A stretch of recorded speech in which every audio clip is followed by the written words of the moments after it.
الحمدللہ نحمدہ ونصلی علی رسول الکریم بسم اللہ الرحمن الرحیم۔ مومن کے جھوٹے میں شفا ہے، یہ کوئی حدیث نہیں ہے۔ مومن آدمی کے جھوٹے میں شفا ہے۔ نجم نے کہا کہ یہ حدیث نہیں، البتہ اس کو دارقطنی نے افراد میں ابن عباس رضی اللہ عنہ سے ان الفاظ کے ساتھ روایت کیا ہے کہ یہ بات تواضع میں سے ہے کہ آدمی اپنے بھائی کا جھوٹا پی لے۔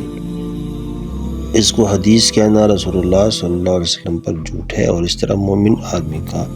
تھوک شفا ہے، یہ بھی حدیث نہیں ہے۔ مومن آدمی کے تھوک میں شفا ہے، یہ حدیث نہیں، لیکن معنی کے اعتبار سے یہ صحیح ہے، کیونکہ صحیحین میں ہے کہ نبی کریم صلی اللہ علیہ وسلم سے جب کوئی شخص کسی مرض کی شکایت کرتا یا اسے پھوڑا یا زخم ہوتا تو آپ صلی اللہ علیہ وسلم اپنی انگلی یعنی انگشت شہادت کو زمین سے لگاتے، پھر اس کو ان پر لگاتے اور فرماتے: میں اللہ کے نام سے برکت حاصل کرتا ہوں، یہ ہماری زمین کی مٹی ہے جو ہم میں سے کسی کے تھوک میں ملی ہوئی ہے، تاکہ ہمارے بیمار کو ہمارے رب کے حکم سے شفا ہو جائے۔